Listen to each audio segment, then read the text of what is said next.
monster here!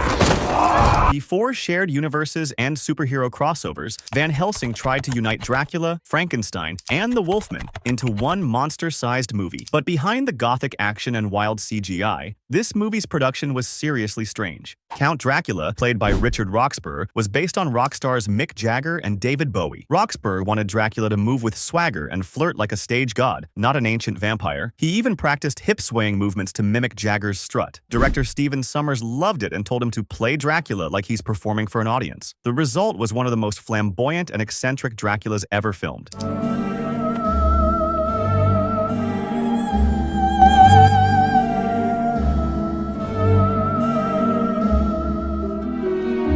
Less undead aristocrat and more undead frontman. Believe it or not, Van Helsing originally ended much darker. In early test screenings, Van Helsing was cursed and transformed into a monster himself, doomed to wander the earth like the creatures he hunted.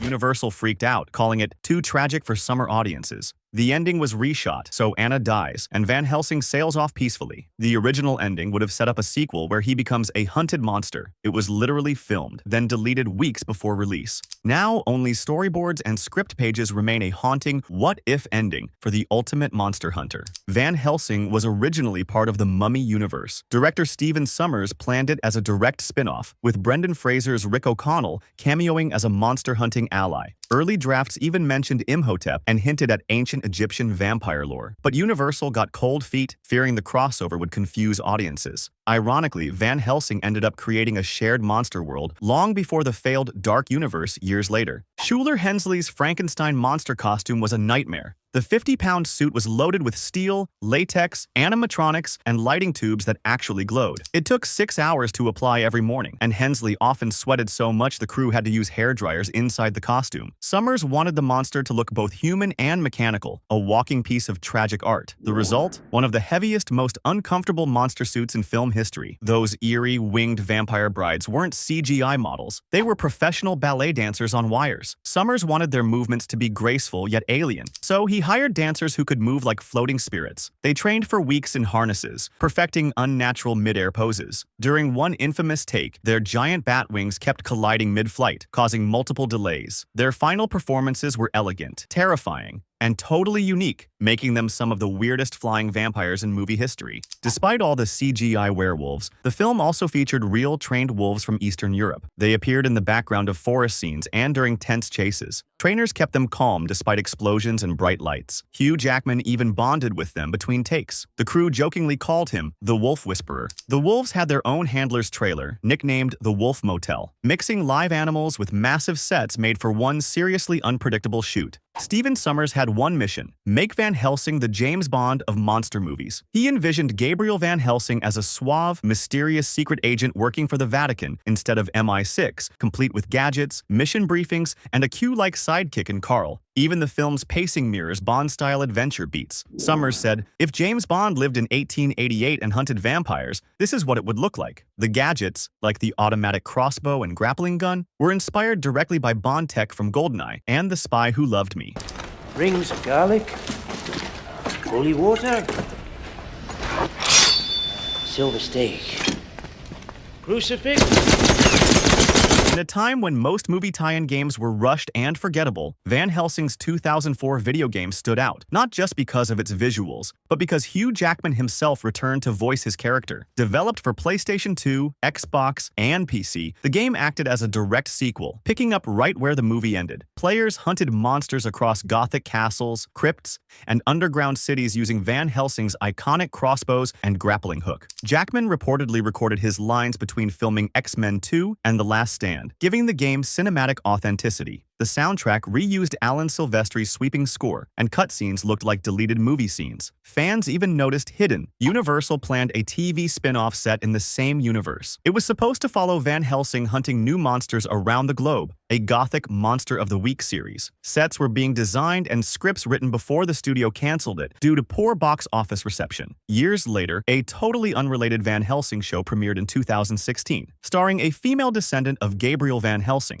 but it's not connected to the 2004 movie at all. The black-and-white prologue of Van Helsing is an intentional homage to the original Dracula, 1931. Sommers used vintage camera lenses, lighting, and even torches modeled after the old Universal Monsters props. The opening mob scene looks like it was ripped straight out of a 1930s horror flick, and that was the point. It's one of the strangest modern tributes to classic cinema, a high-tech blockbuster starting like an old silent film. Sharp-eyed fans noticed a little wink to X-Men. One of Van Helsing's main weapons, the silver circular saw blade launcher, was jokingly nicknamed the Wolverine Frisbee on set. Hugh Jackman, still fresh from playing Wolverine, leaned into the joke, even improvising the line "I hate bats" as a tongue-in-cheek nod to his other alter ego's rivalry with another winged creature, Batman. The prop department loved sneaking Easter eggs into Jackman's arsenal, even engraving one crossbow with the letters XM04, a hidden reference to X-Men and the movie's 2004 release. Jackman later admitted he took one of the prop crossbows home as a souvenir. Kate Beckinsale's corset and leather outfit looked iconic, but it was torture. The 40-pound costume restricted her breathing so much that she fainted during rehearsals. She begged to loosen it, but Sommers wanted to maintain its Victorian warrior look. The outfit became so famous that it inspired cosplay trends and video game costumes. Still, Beckinsale later joked she deserved hazard pay for wearing that corset.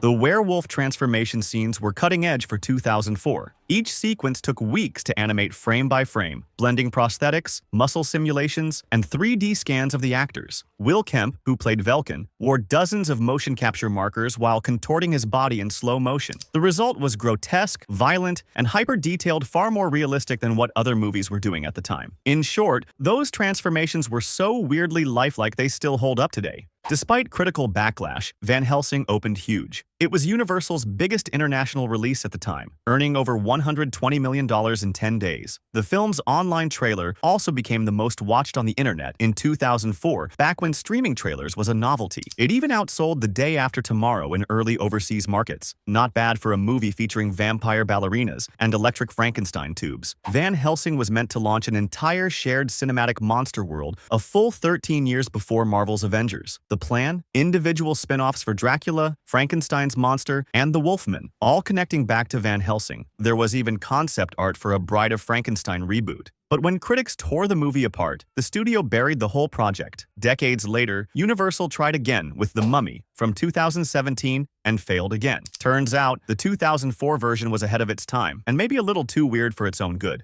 Jackman wasn't just posing with crossbows, he did most of his own stunts. That included wire jumps, sword fights, and rooftop leaps. He even tore a leg muscle mid-scene but refused to stop shooting. The crew called him Wolverine with a whip. Considering how CGI-heavy the movie was, Jackman's physical dedication gave the action sequences an authentic, gritty energy. Van Helsing was one of the most ambitious visual effects projects of its time, boasting over 1,000 CGI shots more than The Lord of the Rings, The Two Towers. Every monster transformation, crumbling castle, and Batwing movement was digitally enhanced. Some sequences, like Dracula's ballroom or the werewolf battle, combined up to 50 layers of effects in a single shot. Dozens of VFX studios worked simultaneously across the US and Australia to meet the tight deadline. The production even pioneered new fur rendering technology for the werewolves, giving them realistic movement and texture long before Harry Potter or Twilight. Alan Silvestri, the composer behind Back to the Future and The Avengers, created an epic 100-minute score for Van Helsing.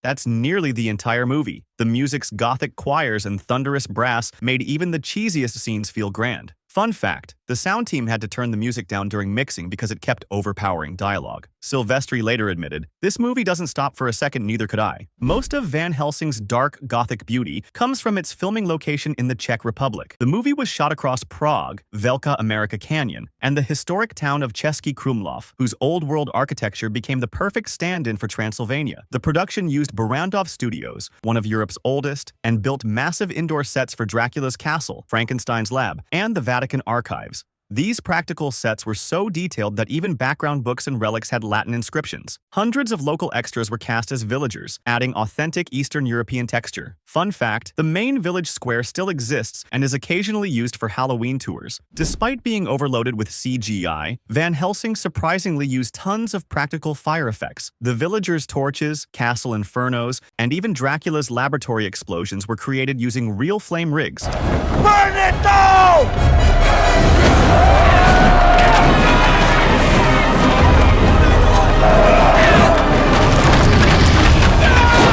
Pyrotechnic teams had to rehearse carefully, since many sets were wooden and covered in fabric props. Hugh Jackman and Kate Beckinsale performed several scenes surrounded by live fire, including the iconic burning windmill sequence. The heat was so intense that Beckinsale's corset reportedly started to warp during one take. Universal's safety team was on constant standby, and Sommers later admitted they nearly burned down a set twice. And that's 20 weird facts about Van Helsing. From Dracula channeling Mick Jagger to Hugh Jackman's death-defying stunts, this Gothic monster mash is way weirder than most people remember. Which fact blew your mind? Let me know in the comments. And don't forget to like, subscribe, and hit that bell.